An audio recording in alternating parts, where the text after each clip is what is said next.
Eh bien, bonsoir à tous les amis, supporters, supportrices du Paris Saint-Germain ou d'autres équipes, bienvenue à vous.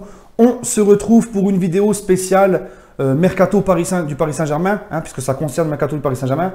Ça concerne l'arrivée de Frenkie de Jong, la petite pépite, le milieu de terrain de l'Ajax Amsterdam. Donc, je voulais partager mon avis avec vous. Puisque j'ai donné mon avis hier dans un live, malheureusement mon ordinateur a rencontré un problème, il a dû redémarrer, ça a coupé le live. Donc le live n'est même pas en rediffusion sur ma chaîne malheureusement. Mais pour tous ceux qui n'ont pas vu le live et ma réaction sur le cas de Jong, on va en parler donc spécialement dans cette vidéo. Bon, faites pas attention les amis, j'ai chopé deux petits cratères, je ne sais pas ce que c'est encore. Enfin bref, c'est pas grave. Mon avis sur De Jong, alors premièrement, qu'est-ce qui se passe avec le cas de Jong? C'est tout simplement Telegraph, un média hollandais, qui a affirmé que De Jong aurait donné son accord au Paris Saint-Germain, que Manchester City a lâché l'affaire, que le Barça n'aura pas non plus De Jong, il sera bien au Paris Saint-Germain pour 75 millions d'euros. Donc le Telegraph est un journal hollandais assez fiable aux Pays-Bas. C'est un peu l'équivalent, le Telegraph c'est l'équivalent du Mundo Deportivo en Espagne, enfin c'est un gros média hollandais, voilà, comme nous on peut avoir l'équipe, même si l'équipe c'est des trous du cul, bon bref, ça c'est autre chose. Mais en tout cas, c'est un gros média, c'est le premier média aux Pays-Bas. En tout cas, donc il y a eu un démenti du joueur, il y a eu un démenti de son agent, il y a eu un démenti des dirigeants de l'Ajax. Bon, l'agent de Jong a dit qu'il n'y avait rien encore de fait avec le Paris Saint-Germain, qu'il y a eu des discussions, qu'il a rencontré les représentants du PSG. D'ailleurs, sur les réseaux sociaux, il y a la photo qui circule où Antero Henrique et Maxwell sont avec les dirigeants de l'Ajax dans un espèce de restaurant et ils discutent. La photo a tourné pas mal sur les réseaux sociaux. Et il y a aussi De Jong lui-même qui a dit qu'il n'y avait aucun accord du tout avec le Paris Saint-Germain. Bon, j'ai envie de vous dire les amis, il ne faut pas trop faire attention à ça. Ça c'est de la com. De Jong a encore la Ligue des Champions à jouer avec l'Ajax. De Jong a encore le championnat à gagner avec l'Ajax. Donc De Jong a beaucoup de matchs encore très importants qui vont venir avec l'Ajax Amsterdam. Par respect de son club, par respect des supporters de l'Ajax, il ne peut pas dire « Oui, je vais aller au PSG, c'est sûr, je pars ». Aucun joueur ne le fait, ou très rarement. C'est une question de respect de son institution et respect de lui-même aussi, parce qu'il lui reste beaucoup de matchs importants à jouer avec l'Ajax, et respect de ses supporters, tout simplement. Et on sait que s'il dit « Oui, c'est vrai, je vais partir au PSG », on sait que ça va faire encore plus une bombe médiatique autour de lui, et ça peut le déstabiliser dans sa concentration pour la fin de saison avec l'Ajax, enfin la deuxième partie de saison avec l'Ajax d'Amsterdam. Donc, on ne va pas trop prendre en compte. Moi, je pense sincèrement, puisque la presse hollandaise et les autres presses en Europe sont tous unanimes pour dire qu'il a choisi le Paris Saint-Germain. Donc, je pense que pour ma part, c'est fait. Moi, je n'ai pas d'infos, je suis comme vous. Mais je pense que c'est fait. Et pour moi, mon avis sur ce joueur, c'est du pur bonheur. Parce que, je vais vous expliquer pourquoi.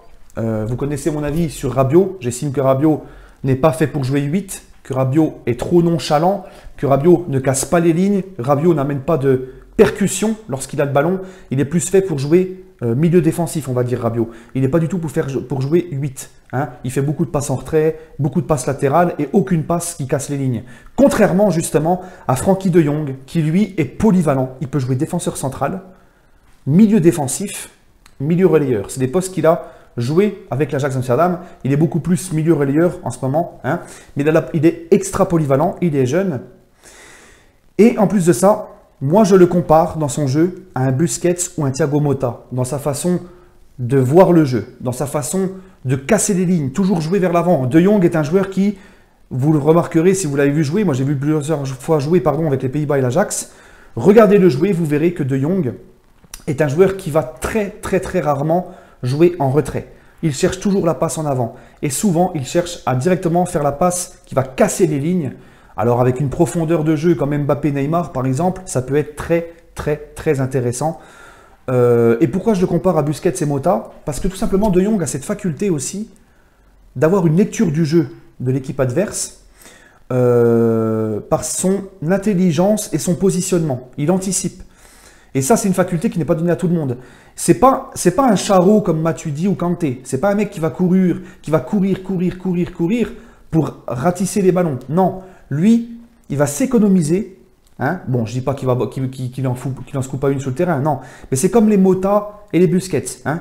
Il ne court pas de fou tout le long du match, mais va récupérer un nombre incalculable de ballons parce que il a la lecture du jeu adverse et il est toujours bien positionné. Il anticipe. Et ça, c'est une grande intelligence de sa part.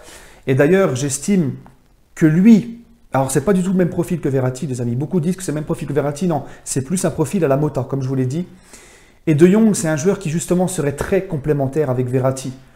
Rappelez-vous, Tuchel, face à Liverpool, a demandé à Marquinhos, notamment lorsque le PSG avait la balle, Tuchel lui avait demandé de se glisser entre les deux défenseurs centraux. Hein, c'était une tactique qui avait bien marché face à Liverpool. De Jong a cette faculté à venir se glisser entre ces deux défenseurs centraux. Ça libère de l'espace pour les latéraux et pour les autres milieux de terrain. Voilà. Donc ça, il sait très bien le faire. Donc je pense qu'il est vraiment bien adapté pour jouer sous les ordres de Tuchel, dans le dispositif de Tuchel. Et en plus de ça, pour moi, il serait très complémentaire à Verratti. Parce que Verratti a besoin d'un joueur qui va récupérer les ballons, un joueur qui va relancer le jeu comme lui, qui va récupérer les ballons. Parce que Verratti, ce n'est pas un joueur qui est fait pour récupérer les ballons. Verratti, il ne faut pas oublier qu'à la base, à Pescara, il a été formé numéro 10. Verratti est un vrai 10 à la base. Et lui, il ne faut pas trop lui demander d'être au four et au moulin comme il est souvent. Hein. Faute de Rabiot qui n'apporte pas assez de grinta au milieu de terrain. Verratti est souvent en train d'aller chercher les ballons et de devoir orchestrer le jeu. Verratti, il a besoin d'un joueur qui, derrière lui, avec lui, le soulage défensivement et très intelligemment. Comme pouvait le faire la relation, le trio Matuidi, Mota, Verratti. Verratti avec Mota, Matuidi, Mota dans ses grands jours, hein, quand il était vraiment en forme, Verratti était exceptionnel parce qu'il pouvait se concentrer uniquement sur le jeu, sur l'orchestration du jeu, pour orchestrer le jeu. Voilà. Lui, Verratti, il faut le défaire des tâches défensives pour qu'il se concentre plus pour déposer le jeu et orchestrer le jeu, tout simplement. Et De Jong, pour moi, les amis, est parfait à ce niveau-là. Et j'ajouterais même que si je suis le PSG, je vais chercher un autre milieu, un Paredes ou un Ndombele. Voilà, tout simplement pour mettre en concurrence Verratti De Jong, parce qu'il ne faut pas non plus que ce soit dans une zone de confort avec aucune concurrence. Et si on veut jouer à 3, parfois un milieu à 3, on aura 3 monstres au milieu de terrain. Bref les amis, c'est mon avis sur De Jong. Moi je suis très enthousiaste, très content. Si ce joueur vient au PSG, je signe tout de suite. Je vais le chercher en chameau, en scooter, avec les gilets jaunes, ce que vous voulez. Je signe tout de suite les amis. Bref, donnez-moi votre avis sur Frenkie De Jong. Et n'hésitez pas donc à laisser votre petit commentaire. Et on se retrouvera demain pour l'avant-match de Belgrade PSG.